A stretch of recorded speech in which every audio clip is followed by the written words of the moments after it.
지난주에 신문에서 이런 내용을 봤습니다. 광교에 있는 어떤 주민센터에서 있었던 일이라고 하는데요.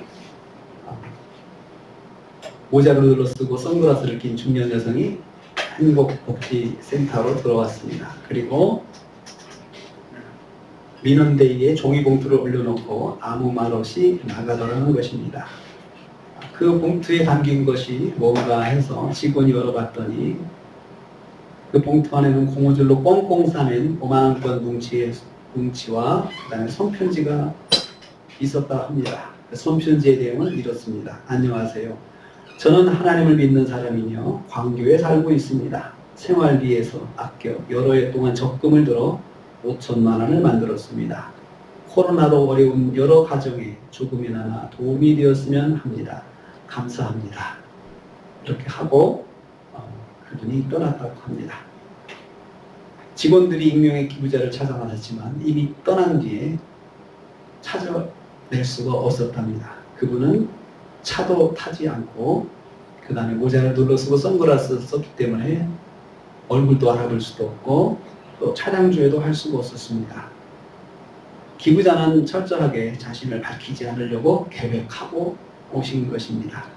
단지 크리스천으로서 마땅히 자기가 선을 행했다는 거 하나만 거기다 기록을 한 것을 보았습니다. 그걸 보면서 야, 그분이 참 이름 없이 빚도 없이 섬기려고 작정을 하신 분이었구나 라는 생각을 하게 되었습니다. 교회에서 우리가 가르치는 것이 주님께서 말씀하신 것이 바로 이런 거지 않습니까? 왼손이 하는 것 오른손이 모르게 하라. 오른손이 하는 것 왼손이 모르게 하라. 서로 모르게 하라. 그만큼 하나님만 바라보고 구제하라라고 하는 거죠. 이처럼 우리 성도들은 살 때에 하나님을 의식하고 사는 것이 참 중요합니다. 하나님을 의식하고. 땅의 백성들은 사람을 의식하는 데 익숙합니다. 우리도 은혜 받기 전에는 사람들을 의식하는데 너무나도 익숙했고 그것이 하나의 삶의 내용 중에 하나였습니다. 누가 어떻게 볼까? 누구는 어떻게 생각할까? 또 보여주기 위해서 또 우리가 살아왔던 것이 익숙했습니다. 그러나 하나님을 믿고 나서부터는 보여주기 위해서 살아야 되는데 보여주는 대상이 다릅니다. 하나님께 보여주기 위해서. 하나님께 보여주기 위해서. 그 하나님께 보여준다 할 때 어떻게 해서 하나님께 보여주는 것이 될까? 그것이 바로 율법입니다. 그것이 말씀입니다. 말씀대로 해야 하나님께 보여주는 것이 됩니다. 말씀대로 해서. 그래서 내가 말씀대로 행하는 것이 사람들이 보든 안 보든 상관이 없고 이것이 하나님께서 보신다는 생각을 가지고 행동하는 것, 이것이 말씀 따라 사는 것입니다. 그런데 말씀 따라 사는 것이 쉽게 되지 않아요. 말씀 따라 산다고 하는 것이 쉬운 일이 아닙니다. 말씀 따라 하려고 하다 보면 말씀 따라 못하는 게 더 많습니다. 그래서 말씀 따라 사는 것이 어렵습니다. 말씀 가지고 살아보자. 내가 말씀대로 순종해보자. 라고 결심하는 순간부터 말씀대로 살지 못하는 나 자신만 발견하게 되니 얼마나 힘들겠습니까? 그래서 사도 바울이 제가 지난번에 그런 소개를 했습니다. 바울이 나는 내가 원하지 않은 것을 행한다. 나는 내가 원하는 바 선은 행하지 못한다. 만일 내가 원하지 않는 그것을 행한다면 또 25절에 육신으로는 죄의 법을 섬기고 있다. 사도 바울 같은 사람도 보면 자기가 참 말씀 따라 살지 못하는구나. 이것을 스스로 고백하고 매우 고통스러워하는 것을 볼 수가 있습니다. 매우 고통스러워요. 그런데 우리 모두가 가지는 고민이 바로 이것입니다. 내가 하나님 말씀으로 살려고 하고 하나님 백성인데 말씀 따라 살지 못하는 것이 하나도 많아서 고통스럽습니다. 고통스럽습니다. 그래서 그 틈을 마귀가 꼭 파고 들어갑니다. 그러니까 너는 큐티하지 마. 그러니까 너는 말씀 따라 산다고 너무 나대지 마. 너는 결심하지 마. 너무 그렇게 결심하지 마. 그냥 되는 대로 살아. 그렇게 말을 합니다. 왜냐하면 너 안 되잖아. 너 안 되잖아. 내가 해봤자 네 자신의 죄성만 드러날 뿐이야. 그러니까 말씀 붙잡지 말라고 이야기를 하고 말씀대로 사는 게 아무 의미가 없다고 말하는 것입니다. 그런데 이것은요, 마귀가 우리를, 말씀을 가지고 살려고 하는 우리를 넘어뜨리는 아주 상투적인 전략입니다. 이런 경우가 있습니다. 생각해 보기를 원합니다. 건강검진 받고 암이 있으니 발견된 사람이 있었습니다. 그 사람은 건강검진을 괜히 받아가지고 암을 알게 되었다고 원망할 수 있습니다. 어떤 사람은 또 그러더라고요. 내 괜히 건강검진 받아가지고 몰라도 되는 암을 알아가지고 내가 지금 좀 고통스럽다라고 생각을 합니다. 그런데 어떤 사람은 건강검진 받고 암이 발견되면 아, 내가 왜 암이 되었을까? 암이 왜 생겼을까? 또 조사를 해보고 검사를 또 해봐가지고 아, 내가 이것이 잘못, 이런 생활 습관 때문에, 이런 식습관 때문에 나에게 암이 발병했구나 라고 생각해서 그런 생활 습관도 버리려고 하고 또 치료하면서 그런 그 좋은 식생활도 다시 개선하려고 하고 그렇게 나갑니다. 그렇게 나가는 사람이 있지만 어떤 사람은 내가 괜히 건강검진 해가지고 암을 알게 됐다 해가지고 다음부터 건강검진 자체를 거부하는 사람이 있습니다. 그것과 마찬가지입니다. 내가 괜히 성경 가지고 산다고 큐티해가지고 나만 계속 괴롭게 되는데 그러면 내가 이걸 계속 이렇게 할 것이 아니고 아예 내가 말씀을 멀리 하면 되지. 큐티 안 하면 되지. 내가 하나님을 안 믿으면 되지. 하나님을 안 믿으면 내가 이런 죄책감도 생길 필요가 없고 그래서 내가 마음 편하게 설 수 있는 게 아니냐라고 생각하는 사람들이 있습니다. 그것이 바로 우리가 괜히 말씀을 알아가지고 말씀 통해서 내가 내 자신만 괴롭게 되고 내가 또 말씀 통해서 괜히 내가 죄책감만 가지게 되어서 말씀을 내가 묵상하지 않아야 되겠다. 말씀 듣고 살아야 되겠다. 그냥 교회는 그냥 다녀야 되겠다. 아니면 내가 신앙생활 하지 말아야겠다라고 생각하는 사람들이 있습니다. 율법은 건강검진과도 같습니다. 내가 무엇이 잘못됐는지 내가 무엇을 잘하고 있는지 깨달을 수 있죠. 또 한편 여러분 건강검진 받으면 내가 잘하고 있는 것에 대해서 또 칭찬도 받을 수 있잖아요. 내가 이렇게 했더니 좋아졌구나. 내가 더 잘해야 되겠구나. 이렇게 할 수 있는 결심도 쓸 수 있잖아요. 그리고 대부분이 그걸 통해서 결심을 합니다. 내가 이것은 버려야 되겠구나. 이런 것들은 조심해야 되겠구나. 라고 생각을 하게 되죠. 말씀이 바로 그런 역할을 합니다. 말씀을 통해서 어떻게 하면 내가 하나님 앞에서 건강한 믿음 생활을 할 수 있고 그리고 하나님의 정말 건강한 자녀로 또 믿음의 자녀로 설 수 있을까? 그것을 알려주는 것이 바로 말씀입니다. 그런데 말씀을 지키지 못하는 걸로 자꾸 바울 같은 사람도 자괴감이 생기고 이건 뭔가라고 자꾸 고통스러울 때 바울이 이 문제를 극복하는 방식을 우리가 지난번에 들었습니다. 시인하는 겁니다. 인정하는 겁니다. 인정하는 것을 바울이 세운 전략이었어요. 무엇을 인정했느냐? 율법이 선한 것임을 인정했습니다. 그래도 율법은 선한 것이야. 율법은 선한 것. 16절 말씀입니다. 내가 원치 아니하는 그것을 행하면 내가 이로써 율법이 선한 것임을 시인하노니 내가 원치 아니하는 것을 행하는 건 있지만 그렇다고 해서 율법이 나쁜 것이 아니야. 율법이 불필요한 것이 아니야. 율법은 선한 것이야. 이렇게 인정하는 것이죠. 이걸 왜 이렇게 해야 되냐. 마귀가 율법은 그래서 쓸데없는 거야 라고 자꾸 마음을 준다는 거잖아요. 그래서 거기에 되치기입니다. 율법은 선한 것이다. 선포하는 것이다. 내가 지키지 못하는 것이지 율법 자체가 잘못해서가 아니다라고 인정하는 것이죠. 그리고 또 하나 시인했습니다. 13절 말씀에 그렇게 말했습니다. 내게 사망이 될 수 없다. 율법은 내게 사망이 될 수 없다. 율법은 나를 죽이는 것이 아니다.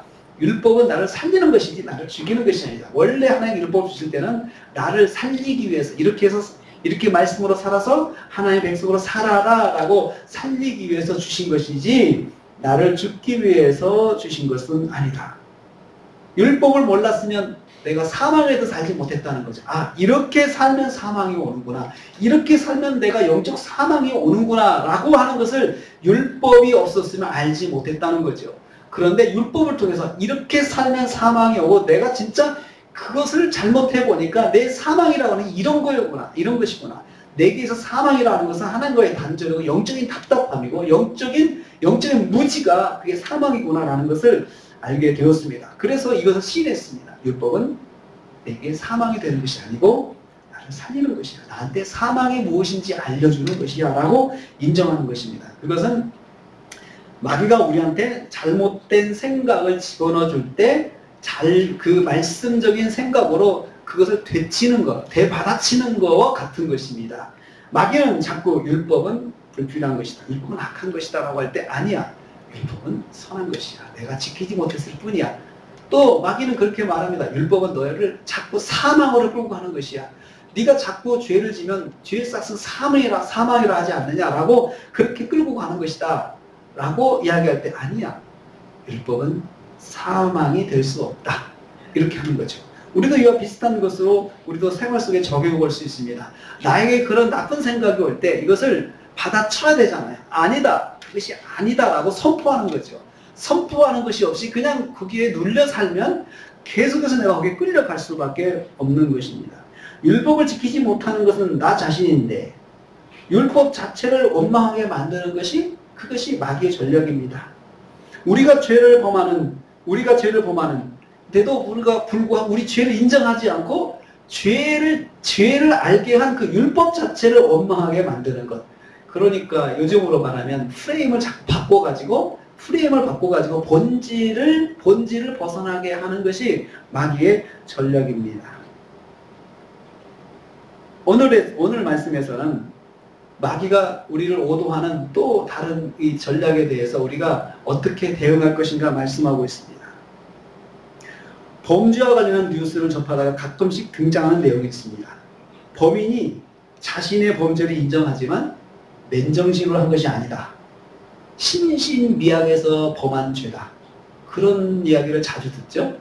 저 사람이 분명히 살인을 했는데 저 사람이 자기 자녀를 학대해가지고 죽게 만들었는데 그 재판 과정에서 신신미약이라고 하는 그런 그 진단서를 들이대면서 제가 신신이 미약해가지고 생활이 힘들고 어려워서 그만 내 자식도 그렇게 대할 수밖에 없었습니다 라고 그렇게 제시를 하면 놀라운 것은 법정에서 그걸 인정하는 일들이 있더라고요. 그래서 성추행을 한 성추행범이 술 취해서 내가 잘 의식을 못하는 가운데 술 취해서 그랬습니다 라고 의견서를 내면 그것이 또 법정에서 받아들이는 경우가 또 있어요. 그래서 저 사람이 술에 취해가지고 맨정신이 아니어서 자기 행동을 통제할 수 없는 상황에서 그런 일이 일어났습니다 라고 해서 형을 감형한다든가 이런 일들이 있더라고요. 비고의적인 행동으로 인정돼서 형량을 적게 받는 경우가 있더라고요. 우리는 살다가 가끔씩 어떤 행동에 대해서 내가 아닌 것 같다는 생각을 할 때가 있습니다. 어떻게 보면은 그 법에서 그것이 인정할 때 긍정적인 측면도 있다고 생각을 해요. 그런데 그것을 악용하는 일들이 참 많습니다. 악용하는 일들이 참 많아요. 우리도 살다 보면 내가 행동은 했지만 내가 한 것이 아닌 것 같다는 혼란스러움을 경험할 때가 있습니다. 사도 바울이 오늘 우리에게 이런 상황에 대해서 이렇게 말하고 있습니다. 17절 말씀입니다. 17절 말씀이 그렇게 말을 했습니다. 거기 한번 읽어보겠습니다. 같이 있습니다. 시작. 이제는 그것을 행하는 자가 내가 아니요 내 속에 거하는 죄니라. 내가 행동했는데 내가 아니라는 거예요. 내가 아니라는 거죠. 내가 아니고 내 속에 거하는 죄가 그것을 했다라고 이야기를 해요. 이 말씀은 두 가지 사실을 알려주고 있어요. 하나는 죄를 행하는 자가 내가 아니라는 것, 그리고 죄를 행하는 것은 내 속에 있는 죄라는 것입니다. 이 사실들은 우리가 사탄의 전략에 속아 넘어가지 않기 위해서 알고 인정해야 한다는 사실들입니다. 무엇을 인정해야 되느냐? 내가 죄를 행하는 자가 아니라는 걸 인정하는 거죠. 내가 죄를 행하는 것이 아니다. 내가 죄를 행하는 것이. 이것은 어떤 상황이냐 하면요. 우리가 말씀을 듣고 내가 말씀대로 행하려고 해요. 그런데 내가 말씀대로 행하려고 하는데 거기에 따라서 또 죄를 행하고자 하는 마음이 더 강하게 나온다는 거예요. 내 속에 있는 죄가 더 그걸 자극하고 내 속에 있는 죄가 나를 더 이렇게 그 푸시를 한다는 거죠. 죄를 행하도록. 그래서 우리가 그런 경험을 합니다. 내가 말씀 따라 살아야겠다 결심하는 순간부터 더 말씀 따라 살지 못할 만한 상황들이 막 나오죠. 막 나와가지고 내가 그것을 이겨야 되는데 이기지 못할 때가 있어요. 내가 오늘 화를 내지 않아야 되겠다. 분을 내지 않아야겠다. 결심을 했는데 분을 낼 만한 상황이 막 나와요. 그래가지고 내가 화를 확 냈어요. 내가 화를 냈어요. 화는 내가 냈죠. 그렇죠. 그런데 내 의지는 어땠어요? 내 의지는 안 내려고 했어요. 그런데 그 상황이 내가 그냥 결과적으로 화를 낸 거예요. 사도 바울도 이런 경험을 참 많이 했던 거죠. 전도 여행하면서 수많은 사람들을 만날 거잖아요. 수많은 사람들을 만나고 수많은 또 성도들을 만나게 되죠. 교회 안에서 만나고 교회 밖에서 만나고 그렇죠. 그런데 그 안에서 사람들을 만나면 자기 감정에 대한 컨트롤이 참 안 될 수 있었겠다는 생각이 들어요. 특별히 사도 바울 같이 성격이 불같은 사람, 철저한 사람, 칼 같은 사람, 벗어나는 꼴을 못 보는 사람이 그 수많은 사람을 만나려다 하다 보니까 얼마나 속에서 부글부글 끓겠어요. 정말 주님의 마음으로 정말 자기가 십자가의 은혜로 구원을 대속의 은혜를 받아서 내가 나 같은 죄인이 내가 정말 하나님의 자녀가 되었고 하나님의 일을 감당하는 사람이 되었다. 그 마음은 항상 있죠. 그리고 사도 바울은 내가 죄인 중에 괴수다라고 그렇게 고백하면서 나는 정말 죄 중에서 태어난 사람이고 나 같은 사람은 정말 이런 일을 할 자격도 없는 사람이다 라고 인정하지만 전도를 하다 보면 사람 속을 뒤집어 놓는 사람들이 많잖아요. 그리고 같지도 않은 사람들이 와서 뭐 말로 교만을 떨고 그럴 때 얼마나 마음이 아프겠어요. 뒤집어지죠. 그럴 때 제 생각에는 그렇습니다. 10번 중에 한두 번은 폭발하지 않을까 생각을 해요. 10번 중에 한두 번은 폭발하고 나서 그 생각이 정말 이건 내 속에 내 마음은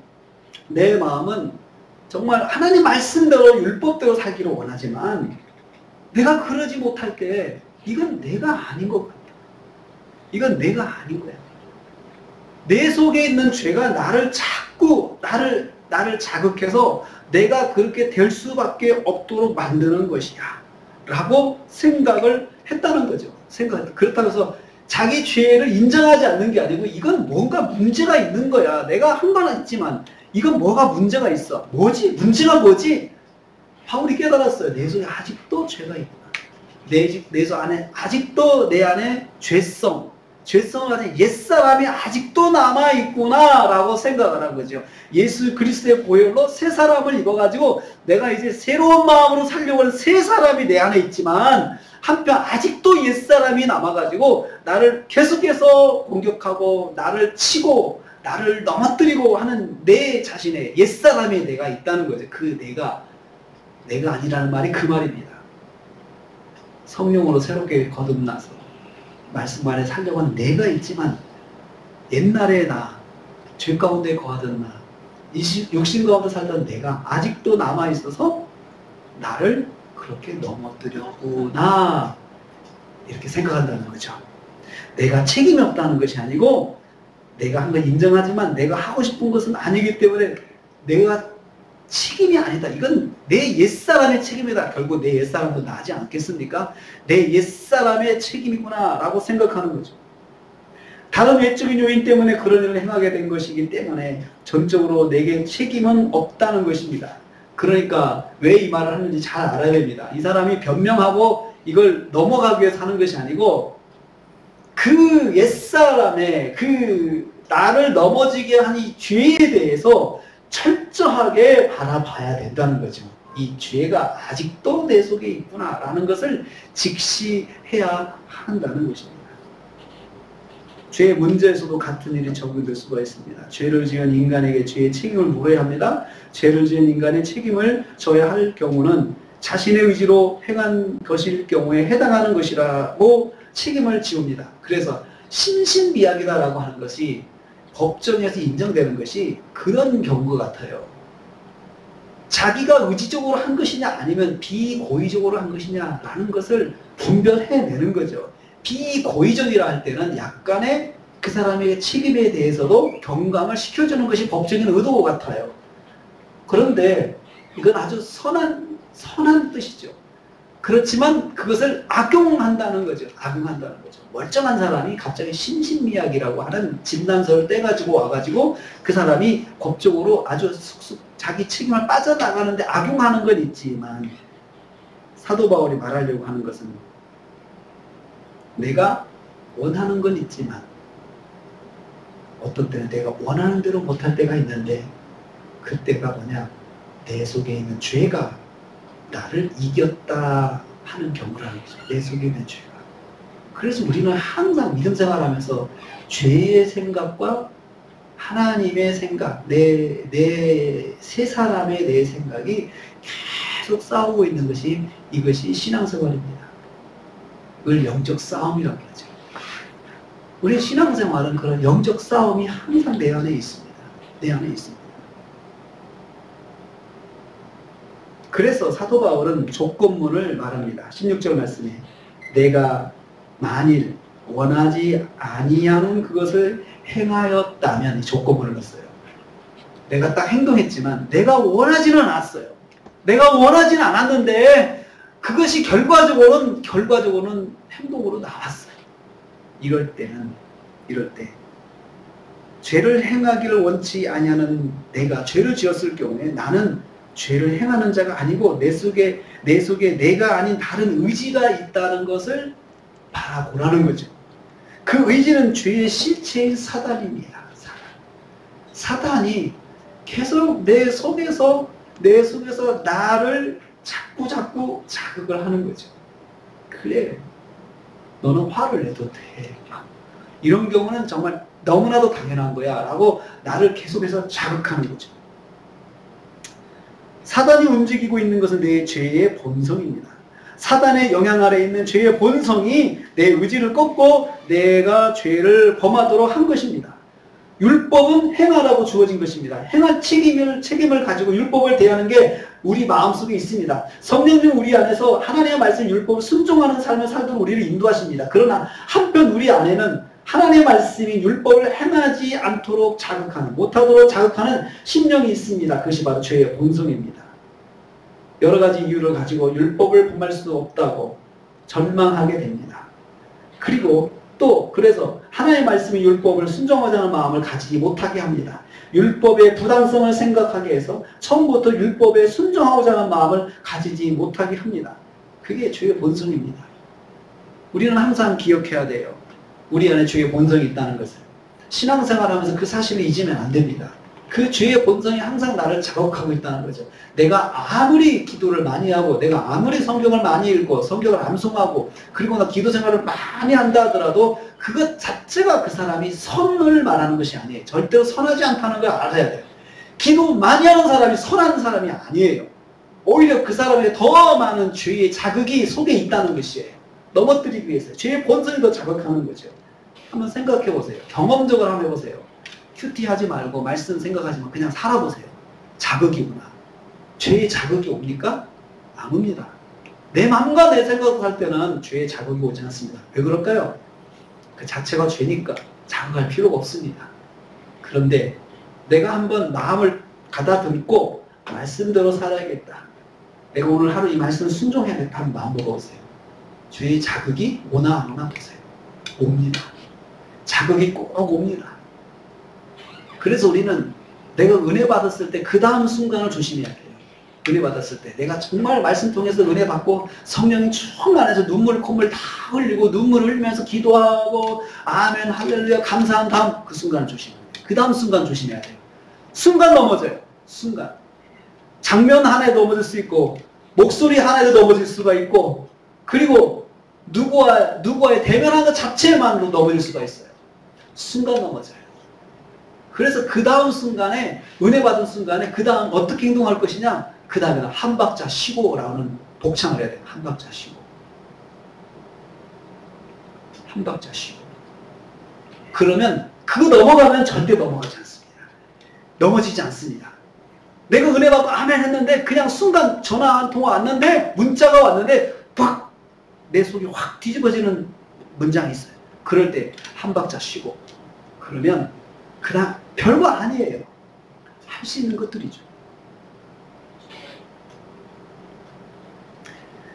그래서 우리 마음은 율법을 순종하고자 하는 성령의 마음과 율법을 거부하고 율법을 싫어하는 죄의 본성에 영향을 받는 마음이 싸우게 됩니다. 항상 그것 자체를 잊으면 안 됩니다.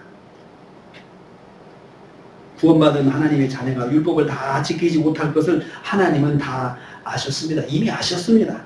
성도가 다 지키지 못해서 좌절할 길을 하나님께서 막아 놓으셨습니다. 좌절하지 못할 길을 막으셨는 두 가지 길입니다. 하나는 율법을 지키지 말고 살아가는 방법이고, 하나는 율법의 취지에 맞지 않게 살아가게 하는 것입니다. 그럴 것이면 율법을 주지도 않았을 것입니다. 율법을 지키지 말고 살아갈 것이다.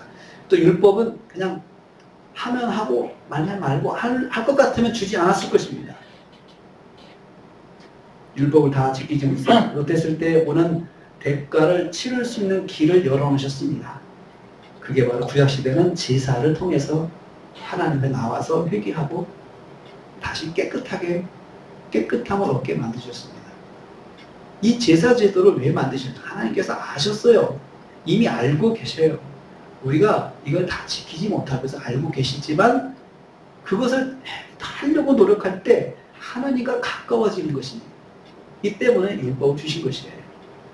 그래서 못했을 때 구제의 길을 이미 열어놓으신 거예요. 그게 바로 제사제도인데, 그래서 은혜라고 이야기를 합니다. 또 하나는 이제 이 제사를 지내다가 나중에 예수 그리스도께서 오셔서 그 제사의 모형인 그 예수 그리스도께서 오셔가지고 이제 예수님을 믿고 그 용서함을 받도록 길을 열어놓으신 거예요. 두 가지 길을 열어놓으셨어요. 그 죄 문제를 예수님을 통해서 해결하게끔 열어놓으신 것입니다. 그래서 우리가 예수 그리스도를 믿는다는 의미가 바로 거기에 있습니다. 다른 무엇보다도 우리가 지키지 못한 율법의 우리의 양심, 율법에 대한 죄책감, 말씀에 대한 그 죄책감을 예수 그리스도의 십자가의 보혈로 깨끗하게 씻도록 열어놓으신 것입니다. 그래서 우리가 살면서 이율배반적인 그런 생활을 우리가 경험하게 될 때 빨리 십자가 앞에 나가야 됩니다. 그러지 않으면 마귀가 그것을 꽉 붙잡습니다. 너 봐라. 너 또 이랬지. 너 봐. 또 이랬지. 너는 예수 믿을 자격이 없어. 너는 말씀을 묵상할 자격이 없는 사람이야. 도무지가 지키지를 못할 말씀을 왜 묵상하는 거냐. 이렇게 나를 꽉 붙잡고 나를 오도하는 일을 마귀가 합니다. 그래서 마귀가 그렇게 할 때 우리가 넘어가지 않게 해서 선포해야 됩니다. 네 번째 선포할 것은 죄가 행하는 것이다. 이것은 죄가 행하는 것이다. 이 말은 내가 책임을 전가하는 것이 아니고 이건 사탄이 나를 그렇게 만든 것이다 라고 선포하라는 거죠.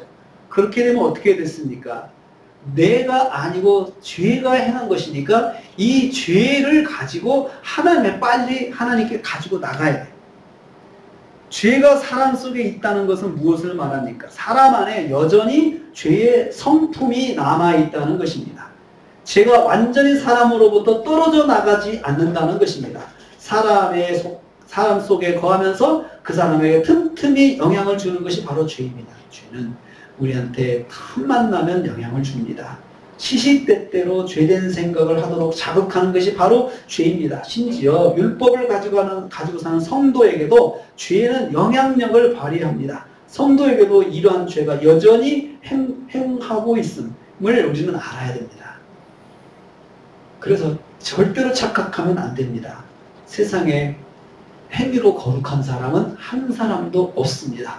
도인이라고 거룩한 사람 없습니다. 깨끗한 사람 없습니다.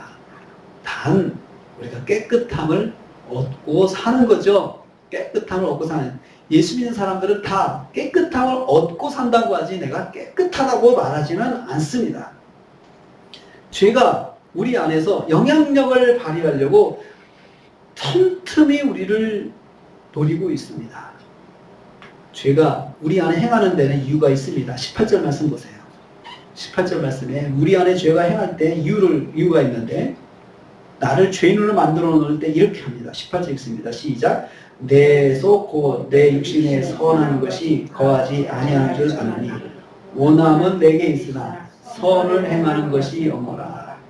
내가 그렇게도 선을 행하고 싶은데 내 행동은 자꾸 선을 행하지 못하도록 삐끗하게 나가도록 죄가 이끌어가는 거죠.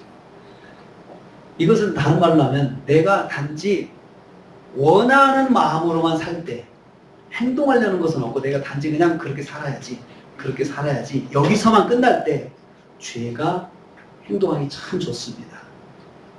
행동하지 않고 마음만 결심하면 그 다음엔 죄가 나를 이끌어갑니다. 그래서 마음 먹는 것도 중요하지만 마음으로 끝나는 것이 이게 더 허점이에요. 이건 허점이 되는 거죠. 그래서 마귀가 쟤는 항상 마음으로만 끝나는 거야. 그러면 그 다음부터는 인도를 하는 거죠. 선을 행하지 않고 이상한 것을 하게 하는 거죠. 나의 내면은 선한 것이 주장하지 않게 되는 거죠. 실제적으로는 자꾸 나는 마음으로 먹고 있으면 그 마음을 마귀가 자꾸 건드려서 자꾸 손상을 입혀요. 손상을 입혀가지고 내가 막상 행동을 할 때는 엉뚱한 행동을 하게 하는 거죠. 내 안에 선이 주관하지 못합니다. 왜 그렇습니까? 18절 말씀 보세요. 원함은 내게 있지만 원하는 데만 끝나는 거죠. 단지 원하는 마음으로만 끝나기 때문에 단지 거기서 끝나면 죄가 나를 이제 틈보기 시작합니다. 그래서 우리는 이렇게 생각하기를 원합니다. 단지 마음으로만 말씀대로 살기로 원하는 것은 사탄의 장난을 이길 수가 없습니다. 사탄은 이런 마음을 죄로 이끌어가기 쉽게 생각합니다. 꼭 기억하십시오. 마음으로만 끝나면 그 다음부터는 마귀가 나를 끌고 간다. 내가 마음만 먹고 끝나지 않고 그 다음 행동을 해야 합니다. 자, 어떻게 해야 됩니까? 자, 18절 말씀 다시 읽겠습니다. 18절 말씀. 내 안에 선이 주관하지 못하는 두 번째 이유. 18절 말씀 읽습니다. 시작. 내 속 곧 내 육신에 선한 것이 거하지 아니하는 줄을 아노니 원함은 내게 있으나 선을 행하는 것은 없다. 선을 행하지 않기 때문에 행동을 안 하기 때문이죠. 마음만 먹고 행동 안 하면 마귀가 나를 그 다음부터 끌고 간다라는 거죠. 사랑하는 성도님들, 우리가 마음으로만 가지고 있는 말씀, 의지적인 행동으로 표현하지 않는 말씀은 죽은 말씀이 됩니다. 마귀에게도 두려움이 없는 말씀이 됩니다. 받은 말씀이 있으면 의지적으로 행동하십시오. 행동하지 않고 마음으로만 받고 있으면 마귀가 잘 됐네. 그냥 받고만 끝나네. 저걸 행동하지 않고 그냥 가지고만 있네. 그러면 좋지, 땡큐지 하면서 마귀가 나를 이끌어 간다는 거죠. 19절 말씀이 있어요. 죄가 행동하는 두 번째 이유가 있어요. 19절 말씀이요. 시작. 내가 원하는 바 선은 행하지 아니하고 도리어 원하지 아니하는 바 악을 행하는도다. 자, 내가 원하는 바 선을 행하지 아니하는 경우죠. 그러니까 내가 원하는 것까지 갔어요. 이렇게 해야겠다 라고 하고 그 다음부터는 행동하지 않는 거죠. 그러면 처음에는 그것도 무섭죠. 마귀한테는.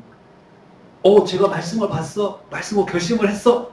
긴장하고 있었는데 행동이 없어요. 그러면 마귀가 안심을 합니다. 그래서 틈을 봤다가 끌어가는 거죠. 19절 후반부를 또 보겠습니다.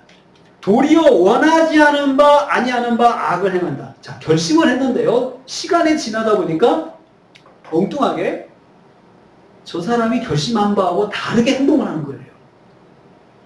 그럼 마귀가 이걸 약점을 딱 봅니다. 결심을 이렇게 해놓고 행동을 이렇게 하네? 제 마음이 말씀으로 강하게 다져지지 못했구나. 이 약점을 보는 거예요. 그래서 도리어 악을 행한다라는 것을 볼 때 마귀가 죄가 성도를 종으로 부리는 일이 발생하기 시작합니다. 그러면 자꾸 자극을 주는 거지. 이렇게도 해봐. 그러면서 내가 마치 마치 내가 하나님의 말씀대로 행하는 것 같다는 생각을 하게 하는 것이죠. 악이 무엇입니까? 하나님 뜻에 불순종하는 것입니다. 하나님의 말씀에 입에 대는 것을 말합니다. 즉 불순종의 삶이 바로 악입니다. 하나님의 말씀에 불순종하는 것은 그 성도의 삶이 아니죠. 그런데 하나님의 말씀이 아닌 내 생각대로 행하게 하는 거죠. 마귀가. 그렇다고 악을 행한다고 해서 여러분 대단한 큰 어떤 행실의 어떤 나쁜 행동은 아니에요. 어떤 경우에는 내 생각대로 행하는 것이 악이거든요. 성경은 그렇게 말씀하거든요. 하나님 말씀대로 결심해놓고 내 생각대로 가는 거죠. 그러면 마귀는 자꾸 네 생각대로 해. 이것도 어때? 이것도 어때? 나를 너무 잘하기 때문에 나를 자극을 합니다. 죄의 영향력을 받아서 행동을 옮기는 것이죠. 적극적으로 말씀에 순종하는 삶을 살지 않고 그저 멈춰있기 때문에 죄의 영향력을 받는 것입니다. 적극적으로 하나님의 말씀에 순종하는 삶을 살지 않는 모습을 지속적으로 한다면 반드시 죄가 나를 끌고 가게 되어 있습니다. 사랑하는 성도님들, 내가 스스로 죄를 범하는 삶을 살 때 사탄은 우리를 묶습니다.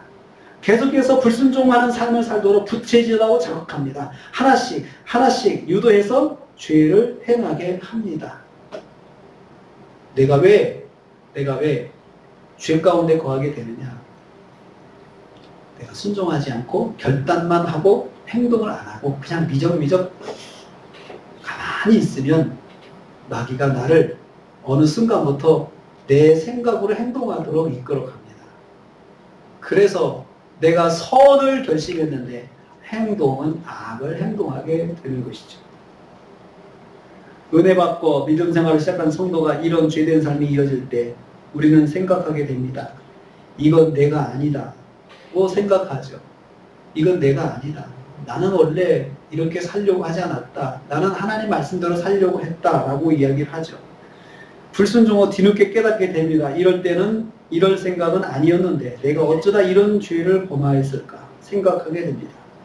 내가 아님을 발견할 때 어떻게 해야 됩니까? 사실은 내가 행동했지만 내가 바라는 건 이거 아니었어 라고. 그런데 이게 발견됐을 때 어떻게 해야 됩니까? 십자가 앞에 나가야 됩니다. 은혜의 보좌 앞에 나가야 됩니다. 하나님은 내가 범한 죄가, 내 속의 죄가 나를 이끌어 행할 것임을 아셨습니다. 그래서 내가 죄를 회개할 때 나를 용서해 주십니다. 내 연약함을 아시기 때문에 용서해 주십니다. 내가 고의적으로 죄를 행하지 않았기 때문입니다. 예수님의 십자가 대속의 은혜를 믿고 회개할 때 주님은 우리를 용서해 주십니다. 내가 아닐 때를 깨달았다면 빨리 십자가 앞에 나가십시오. 나가지 않고 미적거리면 마귀가 나를 끌고 갑니다. 그런데 우리한테는 십자가의 길이 항상 열려 있습니다. 그리고 은혜의 길이라고 말씀하고 주님 제가 이렇게 연약했습니다. 이랬습니다. 정말로 죄송합니다. 이렇게 말씀드리면 주님이 우리를 안아주시고 용서해 주시고 또 우리를 붙잡아 주십니다. 기도하겠습니다. 주님 감사합니다. 오늘 우리에게 나도 모르게 죄를 범할 수 있는 연약한 사람임을 알게 하셨습니다. 내가 말씀대로 순종하지 않을 때 사탄은 우리를 죄로 이끌어간다는 사실을 알게 되었습니다. 주님, 우리가 주신 말씀을 담대하게 순종하는 힘을 주옵소서. 말씀대로 살고자 결단하는 마음을 주옵소서. 우리가 하나님의 자녀로 빛의 사람으로 살게 하옵소서. 예수님의 이름으로 기도하옵나이다. 아멘. 지금은 우리 주님 예수 그리스도의 은혜와 하나님 아버지의 무한하신 사랑하심과 성령님의 감동 교통 충만 유하심이 내가 아님을 깨달았을 때 빨리 십자가 앞에 나가서 은혜를 구하고 주님의 은혜 가운데 거하기로 다짐하는 성도들 머리머리의 가정과 생활에 교회하게 된 모든 기관들이 함께하지 못했지만 여러 곳에서 우리 형제 자매들 위해 우리 사랑하는 여러 지체들 또 우리 사역자들 위해 그리고 우리 대한민국 위해 지금부터 영원토록 함께 있을지어다. 아멘.